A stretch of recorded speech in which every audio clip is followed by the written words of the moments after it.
नमस्कार दोस्तों, आप सभी का स्वागत है आपके अपने यूट्यूब चैनल संदेश राज स्टडी में। फ्रेंड्स, आज मैं आपके लिए इंडियन पॉलिटी एंड कॉन्स्टिट्यूशन का काफ़ी ज़्यादा इंपॉर्टेंट टॉपिक का नाम है उच्च न्यायालय।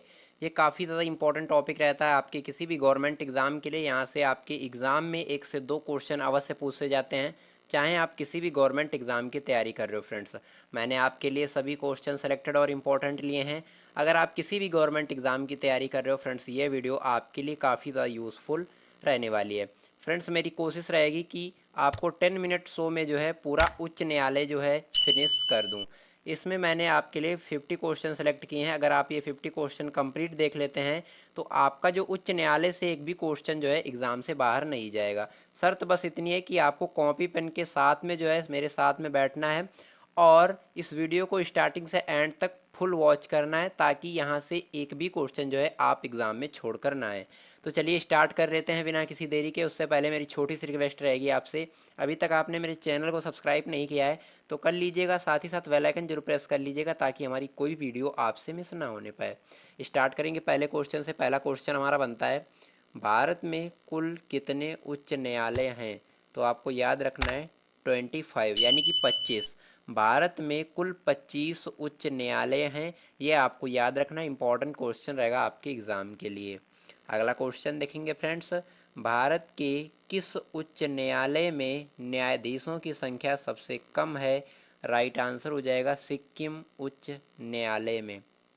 सिक्किम उच्च न्यायालय में न्यायाधीशों की संख्या सबसे कम है, आपको याद रखना है। अगला क्वेश्चन हमारा बनता है, भारत के किस उच्च न्यायालय में न्यायाधीशों की संख्या सबसे अधिक है?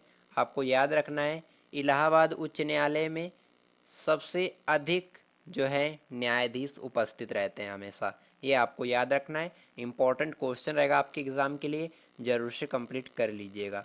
बढ़ेंगे अगले क्वेश्चन की तरफ। अगला क्वेश्चन हमारा बनता है, किस उच्च न्यायालय के सर्वाधिक स्थायी या अस्थायी खंडपीठ हैं? तो आपको याद रखना है गुवाहाटी उच्च न्यायालय के। गुवाहाटी उच्च न्यायालय के सर्वाधिक स्थायी अस्थायी खंडपीठ हैं। इंपॉर्टेंट क्वेश्चन रहेगा, जरूर से कंप्लीट कर लीजिएगा। अगला क्वेश्चन हमारा बनता है, भारत के किस संघ शासित क्षेत्र का अपना उच्च न्यायालय है? तो आपको याद रखना है दिल्ली। दिल्ली ये जो केंद्र शासित प्रदेश है, यूटी है, इसका एक अपना खुद का एक न्यायालय है, आपको याद रखना है। अगला क्वेश्चन हमारा बनता है, पटना उच्च न्यायालय की स्थापना कब हुई? राइट आंसर हो जाएगा 1916 ईस्वी में। 1916 ईस्वी में उच्च न्यायालय की स्थापना हुई। किस राज्य में? तो आपको याद रखना है पटना में। इंपॉर्टेंट क्वेश्चन रहेगा, जरूर से कंप्लीट कर लीजिएगा। बिहार, पटना में। अगला क्वेश्चन हमारा बनता है, भारत का सबसे बड़ा उच्च न्यायालय कहाँ है? तो आपको याद रखना है इलाहाबाद उच्च न्यायालय में। भारत का सबसे बड़ा उच्च न्यायालय इलाहाबाद उच्च न्यायालय है, ये आपको याद रखना है। अगला क्वेश्चन हमारा बनता है, किसके अंतर्गत कोलकाता, चेन्नई एवं मुंबई के उच्च न्यायालय स्थापित किए गए थे? आपको याद रखना है भारतीय उच्च न्यायालय अधिनियम 1861 ईस्वी में। इसके अंतर्गत कोलकाता, चेन्नई और मुंबई के उच्च न्यायालय की स्थापना हुई थी, ये आपको याद रखना है। बढ़ेंगे अगले क्वेश्चन की तरफ। अगला क्वेश्चन हमारा बनता है, अंडमान एवं निकोबार द्वीप समूह किस उच्च न्यायालय के क्षेत्राधिकार में आते हैं? आपको याद रखना है कोलकाता उच्च न्यायालय के। अंडमान और निकोबार जो द्वीप समूह है, ये कोलकाता उच्च न्यायालय के अंतर्गत आता है, उसके क्षेत्र अधिकार में आता है, ये आपको याद रखना इंपॉर्टेंट क्वेश्चन रहेगा आपके एग्ज़ाम के लिए। फ्रेंड्स, अगर मेरी वीडियो की क्वालिटी, कंटेंट पढ़ाने का तरीका आपको अच्छा लगे तो प्लीज़ चैनल को सब्सक्राइब कर लीजिएगा, साथ ही साथ बेल आइकन जरूर प्रेस कर लीजिएगा ताकि हमारी कोई भी वीडियो आपसे मिस ना होने पाए। और बने रहिएगा वीडियो में अंत तक, वीडियो बहुत ही इंटरेस्टिंग रहने वाली है। इसका पीडीएफ आपको कहाँ मिलेगा गुरुजी? तो आपको याद रखना है डिस्क्रिप्शन में टेलीग्राम का लिंक मिल जाएगा, ज्वाइन कर लीजिएगा। नोट्स पीडीएफ आपको वहीं पर प्रोवाइड कराया जाता है।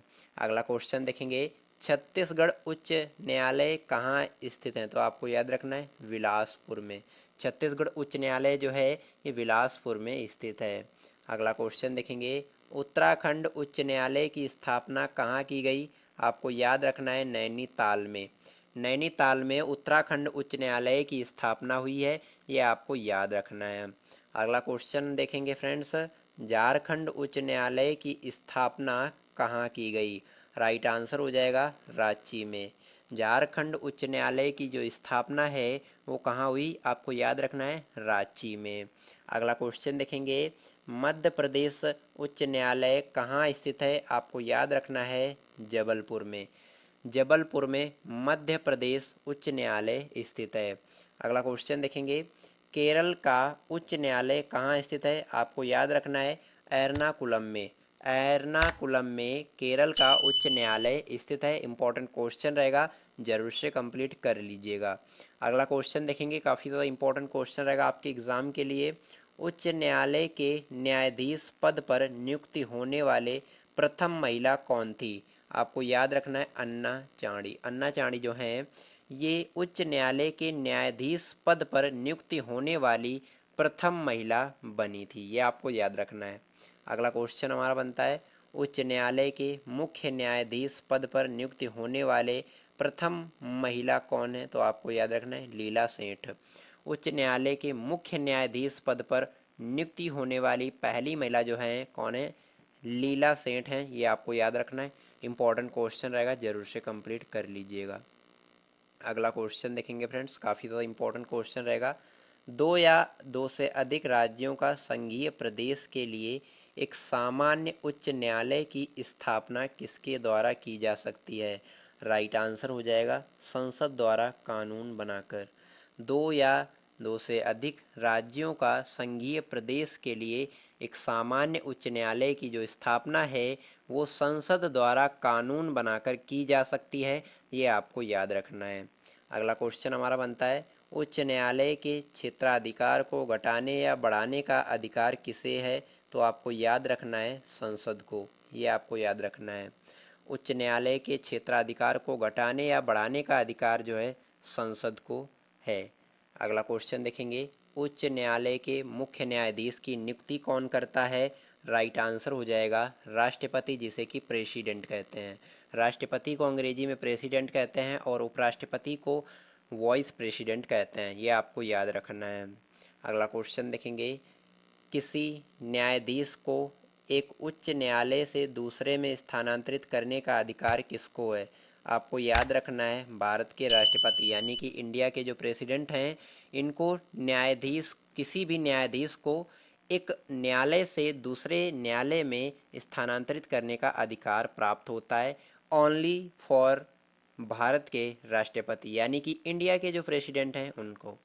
अगला क्वेश्चन देखेंगे, उच्च न्यायालय के न्यायाधीशों की सेवानिवृत्ति की अधिकतम उम्र सीमा क्या है? तो आपको याद रखना है 65 यानी 65 वर्ष।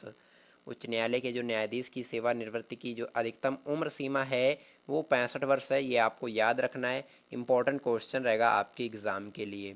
अगला क्वेश्चन देखेंगे, काफ़ी ज़्यादा इंपॉर्टेंट क्वेश्चन रहेगा।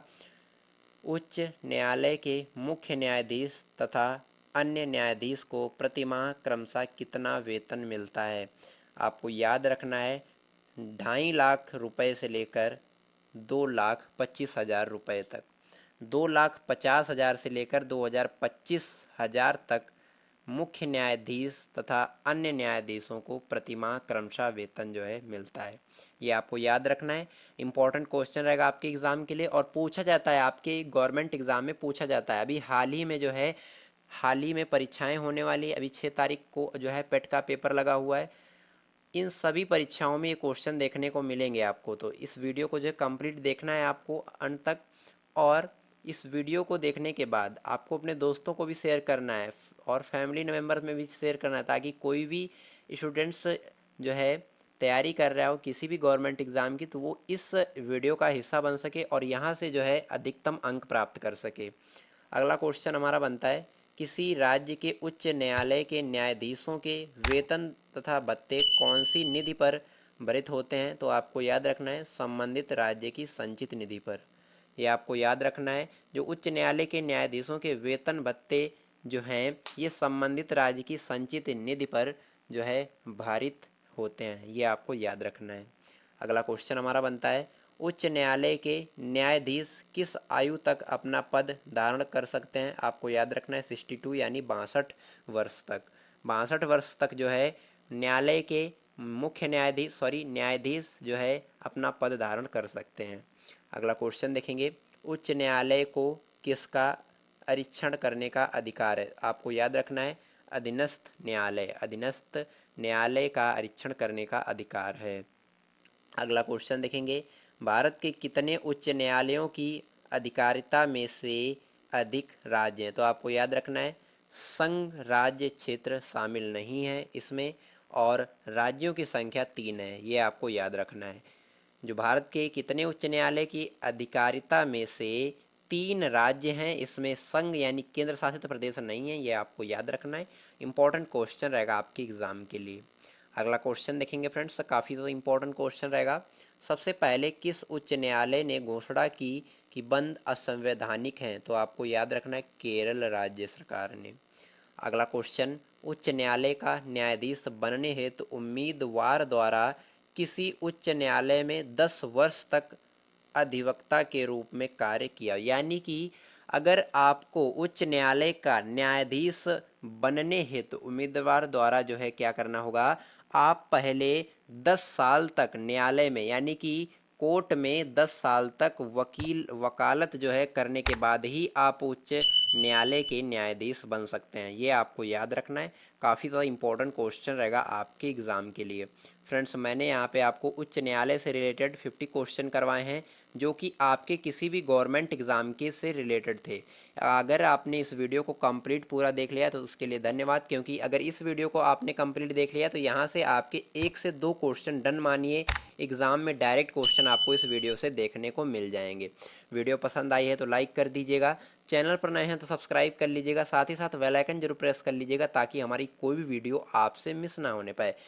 और कमेंट में अपना फीडबैक जरूर दीजिएगा कि वीडियो आपको कैसी लगी, और अपने दोस्तों और फैमिली मेम्बर्स में भी इस वीडियो को शेयर जरूर करिएगा ताकि हर स्टूडेंट इस वीडियो का हिस्सा बन सके। चलिए हम मिलते हैं किसी नेक्स्ट वीडियो में किसी नेक्स्ट शानदार टॉपिक के साथ। तब तक के लिए जय हिंद।